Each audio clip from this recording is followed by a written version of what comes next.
Magulang. Yan. Una-una po muna mga guys ay kamusta po kayong lahat? Yan, kamusta po yung ating mga kaibigan, mga tagapanood, mga taga-suporta, ating mga followers, ating mga subscriber. At thank you po sa 297 na subscriber natin.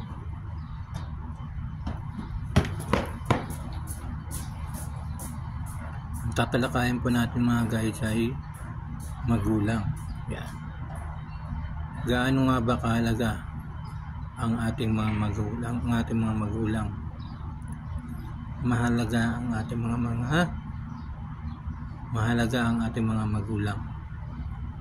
Pagkat sila yung simula nung bata pa tayo, simula nung nasa sinapupunan pa tayo ng ating mga magulang, ay doon pa lang ay nagsimula na silang alagaan tayo, di ba? Hindi tayo pinapabayaan kasi ang magulang ay handang magtiis para sa mga anak. Ang magulang ay handang magsilbi para sa kanilang mga anak. Kahit na umabot pa sila sa pagkatanda, di ba? Pero tayong mga anak ay pinababayaan natin. Nagagawa natin pabayaan ang ating mga magulang.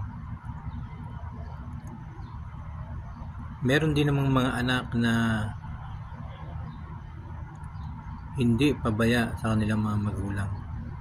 Siyempre, hindi lahat ng mga anak ay ganun sa kanilang mga magulang. Merong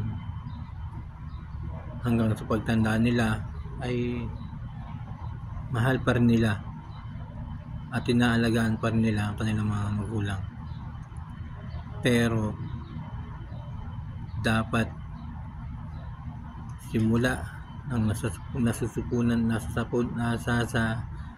nila tayo hanggang paglabas natin, yan, hanggang sa paglaki natin, hanggang sa pag-aaral natin, at habang tumatanda tayo, ay wag po natin kakalimutan ang ating mga magulang.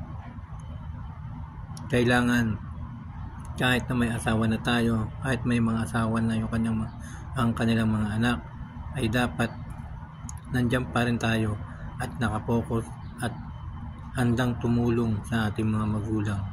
Kahit alam natin na, kahit na sinasabi ng lahat na kapag nagkaasawa ka na, ay hindi mo na responsibilidad ang iyong magulang. Kasi meron ka ng anak, meron ka ng asawa, na responsibilidad ka na sa iyong magiging anak at sa mga asawa, sa iyong asawa. Pero wag po natin kakalimutan abutan at bigyan ang ating mga magulang, sapagkat yung pagbibigay natin sa ating mga magulang, mga guys, mga followers, ay yun ay pagtulong, pagmamahal pa rin sa ating mga magulang, o pag-aalaga, kahit na meron na po tayong mga asawa, o kahit meron na po kayong mga asawa. Pagkat ako guys ay wala pa akong asawa, kaya lang sinasabi ko. Siguro kahit na wala kang asawa, kahit na walang asawa pa, ayan, handa ka pa rin magbigay sa iyong mga magulang. Kahit na minsan yung mga magulang natin ay napapagalitan tayo, napagsasabihan tayo, pero yung kanilang puso kailanman ay hindi nila tayo matitiis. Kahit nasasaktan tayo ng mga magulang natin, ay nasasaktan tayo ng ating nanay, tatay, ang magulang ay handa magmahal pa rin sa inyo. wag po tayong magtatanim ng sama ng loob kung napapagalitan tayo ng magulang natin, ng nanay natin, ng tatay natin, pagkat yung kanilang mga ginagawa ay parang emosyon na talagang siyempre gusto lang nilang mailagay sa tama ang kanilang mga anak, mailagay sa hindi mapariwala yung kanilang mga anak. Kaya nagagawa tayong pagalitan kasi minsan tayo rin naman nagkakaroon ng problema, ang mga anak din naman nagkakaroon ng problema.